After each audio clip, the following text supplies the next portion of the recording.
یہ جو اگلا سوال ہے یہ ہے کہ پریشانیاں ہماری جان نہیں چھوڑ رہی. تو اللہ والوں، جو پریشانیاں ہیں، مصیبتیں ہیں، تکلیفیں ہیں، بیماریاں ہیں، بلائیں ہیں، وبائیں ہیں، یہ دنیا دارالآزمائش ہے. نہ انہوں نے پہلے ہمارے سے جو گزر گئے ہیں ان کو چھوڑا ہے، اور نہ ہمیں چھوڑنا ہے، اور نہ ہمارے بعد آنے والوں کو انہوں نے چھوڑنا ہے. یہ اللہ کا بنایا ہوا نظام ہے. انسان کیونکہ عاجز ہے، کمزور ہے، تو ہمارے لیے ضروری کیا ہے کہ ہم ہر پل، ہر لمحہ اور ہر جگہ اللہ سے مدد مانگتے رہیں کہ اللہ ہمارے لیے آسانیاں فرمائے. ان آسانیوں میں یا ان آسانیوں کو طلب کرنے کے جو طریقے ہیں، ان طریقوں میں ایک طریقہ یہ ہے کہ ہم اللہ کی یاد میں مشغول رہیں، مصروف رہیں، اللہ کو مدد کے لیے پکارتے رہیں، ایاک نعبد و ایاک نستعین، تاکہ اللہ کی مدد آتی رہے اور ہم لوگوں کی محتاجی سے بچ جائیں. دیکھیں، جس طرح ہمارے اوپر کوئی پریشانی آتی ہے، تکلیف آتی ہے، تو ہم اپنے دوست احباب کو مدد کے لیے پکارتے ہیں، رشتہ داروں کے پاس جاتے ہیں، یا کوئی اور کسی کا کوئی ٹھکانہ، وسیلہ، پہنچ ہوتی ہے تو وہ اپنے تمام اسباب کو اختیار کرتا ہے. اسی طرح اسباب کے درجے کے اندر وظائف ہیں. بس اسباب کے درجے کے اندر کیا ہیں؟ وظائف ہیں، کہ ہم مختلف وظائف کرتے ہیں، مختلف پڑھائیاں کرتے ہیں، مختلف صورتیں یا اللہ کے نام پڑھتے ہیں، ان کا ورد کرتے ہیں، تاکہ اللہ رب العزت یہ جو ہمارے اوپر مشکل کی گھڑیاں یا ایام آئے ہیں ان سے ہمیں نکال دے.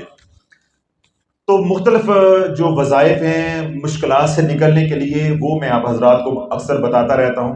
آج جو میں عمل بتا رہا ہوں یہ انتہائی آسان اور انتہائی مجرب عمل ہے. کیا ہے؟ انتہائی آسان اور انتہائی مجرب عمل ہے. کیوں؟ کہ یہ شریعت سے ثابت ہے، اور اللہ کے نبی علیہ الصلوۃ والسلام کی سنت مطہرہ ہے کہ جب بھی حضور علیہ الصلوۃ والسلام کو ظاہری حیات مبارکہ میں کوئی دکھ ملا، کوئی پریشانی آئی یا کوئی پریشانی کی خبر آئی، تو اللہ کے نبی علیہ الصلوۃ والسلام نے اپنے رب کی طرف رجوع کو اور بڑھا دیا، رجوع کو اور بڑھا دیا. تو پھر رب نے کیا قرآن اتارا ہے؟ یا ایھا الذین آمنوا استعینوا بالصبر والصلاۃ ان اللہ مع الصابرین. اے ایمان والو، نماز اور صبر کے ذریعے اللہ سے مدد طلب کرتے رہو. صبر کے ذریعے اللہ سے مدد طلب کرتے رہو. پھر کیا ہے؟ ان اللہ مع الصابرین، بے شک اللہ صبر کرنے والوں کے ساتھ ہے، یعنی اللہ صبر کرنے والوں کی مدد کرتا ہے. تو یہ عمل جو میں بتا جا رہا ہوں یہ ہے کہ اللہ والوں، کوئی پریشانی ہے، گھر میں بچیوں کے رشتوں کا مسئلہ ہے، اولاد کی نافرمانی کا مسئلہ ہے، ویزا نہیں لگ رہا. بہت سے لوگ اتنے پریشان ہیں جن کے میسیجز آتے ہیں کہ میں باہر جانا چاہتی ہوں، میں باہر جانا چاہتا ہوں، میاں باہر ہے، فیملی نہیں لے جا سکتا. اس طرح ویزے کی امیگریشن کے مسائل ہیں، وہاں کسی کا اقامہ نہیں بن رہا، کفیل قابو نہیں آ رہا، کسی کا پاسپورٹ نہیں بن رہا، کسی کا کوئی مسئلہ ہے، تجدید نہیں ہو رہی، وغیرہ وغیرہ. اس طرح گھر میں بیماری ہے، بیٹیوں کے رشتوں کا مسئلہ ہے، مالی تنگ دستی کا مسئلہ ہے، یا کوئی اور دشمنی ہے، تھانہ کچہری ہے، کسی طرح کی کوئی پریشانی، مصیبت ہے، تکلیف ہے، تو اللہ والوں سب سے آسان عمل، جس کی کوئی رجت بھی نہیں ہے، جس کے کوئی سائیڈ ایفیکٹس بھی نہیں ہیں، کسی پیر کے پاس جانے کی بھی ضرورت نہیں ہے، بس یہ فقیر کی باتیں سنو، جا کے عمل کرو. انشاءاللہ العزیز 7 دن کا یہ عمل ہے. اللہ 7 دن تو کیا، میرا یقین کامل ہے پہلے دن ہی اللہ بگڑی بنا دے گا، بیڑا پار لگا دے گا. عمل کیا کرنا ہے؟ 2 رکعت نماز صلاۃ الحاجت. فاروق صاحب، 2 رکعت نماز صلاۃ الحاجت. اب یہ تو آپ کو معلوم ہے نا کہ حاجت کیا ہے، جو آپ کی تکلیف ہے، پریشانی ہے، اس کو کیا رکھیں گے ذہن میں. 2 رکعت نماز صلاۃ الحاجت پڑھیں گے. جو صلاۃ الحاجت پڑھنی ہے اس کا طریقہ یہ ہوگا کہ پہلی رکعت کے اندر سورہ فاتحہ پڑھنے کے بعد 21 بار آپ پڑھیں گے سورۃ اخلاص، قل هو اللہ احد اللہ الصمد لم یلد ولم یولد ولم یکن لہ کفوا احد. پہلی رکعت کے اندر کتنی بار؟ دوسری رکعت کے اندر کتنی بار؟ 21 بار. تو دونوں رکعتوں کے اندر کتنی بار پڑھی جائے گی؟ 42 مرتبہ. 2 رکعت پڑھ لیں تو کافی بھی ہے، شافی بھی ہے، مافی بھی ہے. اگر اللہ ہمت دے دے تو 4 رکعتیں پڑھ لیں، 2 کر کے. یعنی پہلے 2 رکعتیں پڑھیں، پہلی رکعت کے اندر 21 بار سورۃ اخلاص، پھر دوسری کے اندر سورۃ اخلاص، پھر دوسری رکعت پڑھیں اس کے اندر بھی 21 بار سورۃ اخلاص، پھر دوسری رکعت کے اندر بھی 21 بار سورہ اخلاص جو ہے وہ پڑھیں گے. اگر آپ 2 رکعتیں پڑھ لی ہیں تب بھی ٹھیک ہے، اور اللہ اگر آپ کو توفیق دیتا ہے تو پھر آپ 4 رکعتیں پڑھ لیں. 4 رکعتیں پڑھ کے آپ فارغ ہو گئے. اب اسی جائے نماز مصلی کے اوپر آپ نے بیٹھے رہنا ہے اور آپ نے پڑھنا ہے 100 بار درود تنجینا. کیا پڑھنا ہے؟ درود تنجینا. تھوڑی سی میں اگر آپ اجازت دیں تو میں اپنی بات سنا دوں اس کے ساتھ. میں جب درود تنجینا پڑھتا ہوں الحمدللہ ثم الحمدللہ، میرے حضور علیہ الصلوۃ والسلام کا نام ایسا رحمت والا، برکت والا، سلامتی والا ہے کہ اللہ کا رحمت کا، برکت کا، سلامتی کا نظام حرکت میں آ جاتا ہے، ایکٹیویٹ ہو جاتا ہے. اور میں اس یقین کے ساتھ پڑھتا ہوں کہ 100 بار پڑھنا ہے نا تو جو پریشانی ہو وہ تو ذہن میں ہوتی ہے، تو میں بھلا کیسے پڑھتا ہوں کہ ایک بار میں نے پڑھا تو میں یہ سوچتا ہوں کہ 1% مسئلہ حل ہو گیا. نہیں سمجھ آئی ہے؟ آ گئی ہے؟ یعنی میں اس گمان سے، اس تخیل اور تصور اور یقین کے ساتھ پڑھتا ہوں کہ اللہ نے مجھے 2 رکعت نماز صلاۃ الحاجت پڑھنے کی توفیق جب دے دی ہے، اس کے بعد جب میں 100 مرتبہ درود تنجینا پڑھتا ہوں تو میں اس جذبے، نیت، یقین اور ایمان کے ساتھ پڑھتا ہوں کہ جب میں ایک بار پڑھتا ہوں تو الحمدللہ میرا دل کہہ رہا ہوتا ہے کہ 1% مسئلہ یا 1% ایشو ریزالو ہو گیا، مسئلہ حل ہو گیا. پھر جب 2 بار پڑھ لیتا ہوں تو 2%، 3 بار 3%، 10 بار پڑھ لیا تو 10. اور مجھے اپنی طبیعت کے اندر ایک عجیب ہلچل ہوتی ہے، پریشانی جب ہو، مجھے یہ ہوتا ہے کسی طرح 50 ہو جائے، کسی طرح یہ 50 تک میں پہنچ جاؤں. تو جب 50 ہو جاتا ہے تو مجھے الحمدللہ سکون اور ٹھہراؤ آ جاتا ہے کہ آدھا مسئلہ تو حل ہو گیا نا.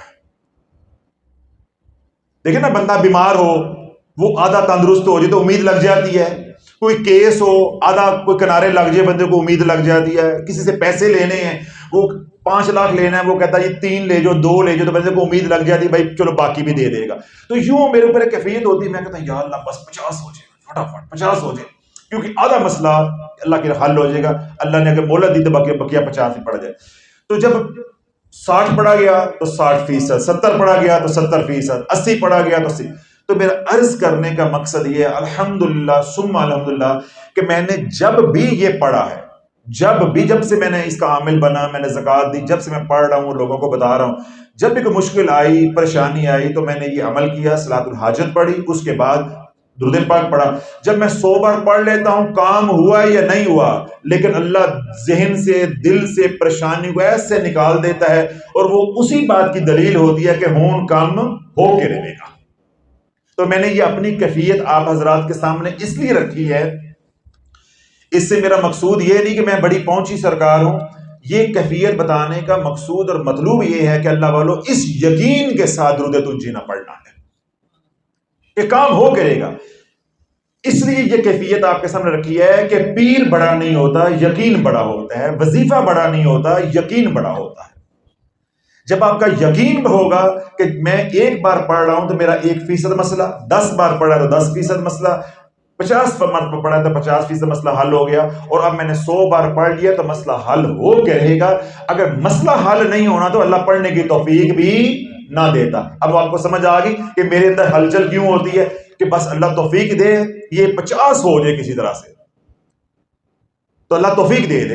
ایک نشست کے اندر میں اس کو پڑھ لوں تو اللہ سونا انشاءاللہ کرم جو ہے وہ فرما دے گا. تو یہ 2 رکعت نماز صلاۃ الحاجت یا 4 رکعت نماز صلاۃ الحاجت، ہر رکعت کے اندر 21 بار سورۃ اخلاص پڑھیں گے.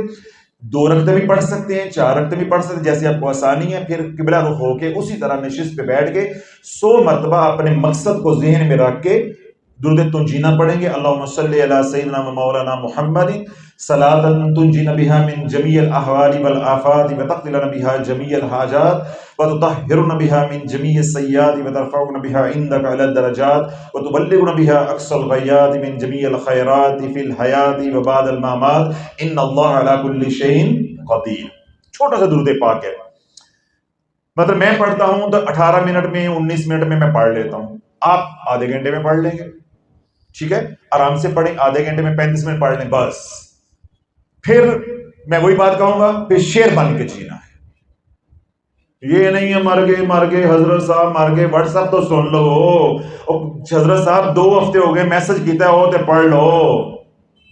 بھائی پھر اتنا بولنے کا مجھے کیا فائدہ اگر آپ نے یوں ہی کرلانا ہے. ہم آپ کو شیر بننا سکھاتے ہیں اور آپ کہتے ہیں نہیں ہم نے جناب وہ گدڑ بن کر رہنا. بھائی گدڑ کی زندگی نہیں ہے، زندگی شیر کی ہے. یاری شافی کے ساتھ ہو، قادری کے ساتھ ہو تو آپ کو جی حضرت صاحب واٹس ایپ پہ سن لو، حضرت صاحب واٹس ایپ پہ سن لو، مر گیا وہاں. یہ کیا بات ہوئی ہے؟ حضور پہ درود پڑھو اور آوازیں مجھے دے رہے ہو. تو اتنے یقین کے ساتھ پڑھو کہ میں نے درود تنجینا اللہ کی توفیق سے پڑھا، میرا کام ہو کرے گا انشاءاللہ العزیز. جیسے میں نے تربیت کی، اگر ایسے ہی پڑھیں گے تو پہلی رات ہی کام ہو جائے گا، ورنہ پھر اگلے دن کریں، پھر اگلے دن کریں، پھر اگلے دن. یہ زیادہ سے زیادہ اس کی مدت کیا ہے؟ 7 دن. انشاءاللہ العزیز 7 دن میں جس مقصد کے لیے پڑھیں گے اللہ کامیاب فرما دے گا. اور بالفرض جس مقصد کے لیے آپ پڑھ رہے ہیں، بسا اوقات اللہ والو یہ ہوتا ہے کہ جو ہم اللہ سے مانگ رہے ہوتے ہیں وہ ہمارے لیے بہتر نہیں ہوتا. بسا اوقات ہم ایسے غلط دعائیں مانگتے ہیں یا خواہشات کا اظہار کرتے ہیں، تمنائیں کرتے ہیں رب کی بارگاہ میں، جو بعد میں ہمارے لیے بڑی ہی نقصان دہ ہوتی ہیں، لیکن ہمیں سمجھ نہیں ہوتی. پھر جب اللہ وہ ہمیں نہیں دیتا ہم مایوس ہو جاتے ہیں. تو درود تنجینا یہ عمل صلاۃ الحاجت والا کرو گے تو جو آپ مانگ رہے ہو اگر وہ آپ کے لیے بہتر ہے تو اللہ عطا کر دے گا، نہیں تو اللہ ادھر موڑ دے گا جو آپ کے لیے بہتر ہے. اب سمجھ آ گئی اس عمل کی افادیت. تمام حضرات کو اس عمل کی اجازت ہے، جو سوشل میڈیا پہ سونے ہونے بھی اجازت ہے.